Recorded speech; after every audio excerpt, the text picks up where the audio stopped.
हाँ भाई, आज हम लोग देखेंगे basically equation of the circle in the कौन सा फॉर्म, डायमेट्रिक फॉर्म। ठीक है, ठीक है, ठीक है, डायमेट्रिक फॉर्म। ठीक है,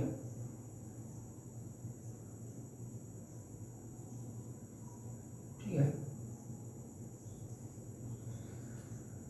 मतलब एक हम लोगों को एक पॉइंट दे रखा है x1, y1, ठीक है, और दूसरा पॉइंट हम लोगों को दे रखा है x2, y2, ठीक है। तो हमें बेसिकली इसको डायमीटर मानकर जो सर्कल बनेगा उसका बताना है इक्वेशन। पहला अप्रोच है कि हम लोग निकाल दिए हैं, सेंटर निकाल दिए, तो वो आपका जो सेंटर आएगा वो क्या आएगा, वो सेंटर आएगा आपका basically x1 plus x2/2 comma y1 और प्लस y2/2, ठीक है। अब आप रेडियस निकाल दिए, ठीक है, तो रेडियस आपका आएगा basically half of the under root of x1 minus x2 का होल स्क्वायर और प्लस y1 माइनस y2 का होल स्क्वायर, ठीक है। तो ये आपका सेंटर आ गया और ये आपका रेडियस आ गया, ठीक है। तो द मोमेंट आपका सेंटर और रेडियस आ गया तो आप सर्कल का इक्वेशन लिख सकते हैं x माइनस अल्फा का होल स्क्वायर और प्लस y माइनस बीटा का whole square is equal to R square, ठीक है। ये आपका अप्रोच 1 है। तो जब आप इससे लिखेंगे तो आपका आंसर आएगा x minus x1 into x minus x2, ठीक है, और प्लस आपका आएगा y minus y1 into y minus y2, ठीक है, और बराबर आएगा आपका 0। सिंपल। अब अपने देखते हैं बेसिकली अप्रोच 2 क्या होता है। अप्रोच 2 आपके पास ये कह रहा है, अगर ये आपका पॉइंट है बेसिकली x1, y1, ठीक है, और ये आपका बेसिकली पॉइंट है बेसिकली x2, y2, ठीक है, और इसको डायमीटर मानकर अगर आप बनाए हैं तो सर्कल बनाए हैं, ठीक है।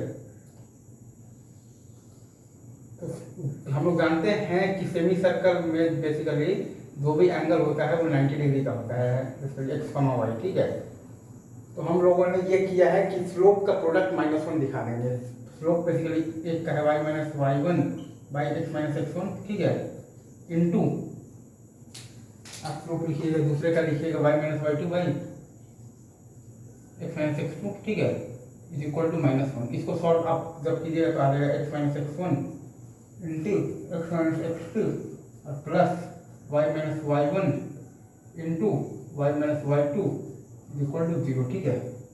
ठीक है, क्या है आपके पास? आपके पास आया है basically x minus x1 into x minus x2, ठीक है, और plus y minus y1 into आपके पास आया है y माइनस y2, ठीक है, इज इक्वल टू 0।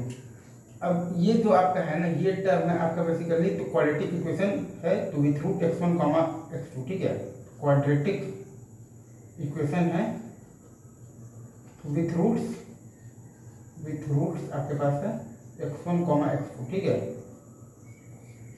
और ये जो आपके पास है ना, ये आपके पास है तो क्वाड्रेटिक इक्वेशन है विथ रूट्स बेसिकली तो y1, y2, ठीक है।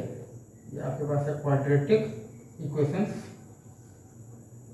विथ रूट्स, विथ आपके पास है रूट्स क्या तो y1, y2, ठीक है। मतलब जैसे कि अगर आपको कोई बोल दे कि x1 और x2 को कंटेन करने वाला आपके पास जो क्वाड्रेटिक इक्वेशन है वो है basically x square plus 5x और प्लस 6, ठीक है, और y1, y2 को जो कंटेन करने वाला है तो वो आपके पास है बेसिकली क्वाड्रेटिक इक्वेशन है y स्क्वायर प्लस 3y और प्लस 2, ठीक है।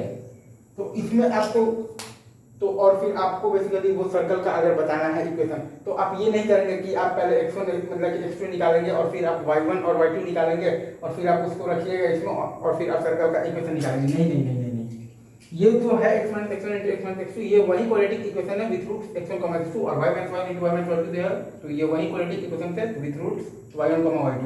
तो हम दोनों सिंपली इन दोनों मतलब कि सिंपली इन दोनों को जोड़ देंगे तो x square plus y square plus 5x और प्लस 3y और प्लस 8 इज इक्वल टू 0। ये है आपका वो रिक्वायर्ड सर्कल का इक्वेशन। तो सिंपली हम लोग बेसिकली जो है ना हमारे पास क्वाड्रेटिक इक्वेशन इन x और प्लस कर देंगे तो क्वाड्रेटिक इक्वेशन इन y कर देंगे, ठीक है। That will be the equation of the required circle in the diametric form, ठीक है।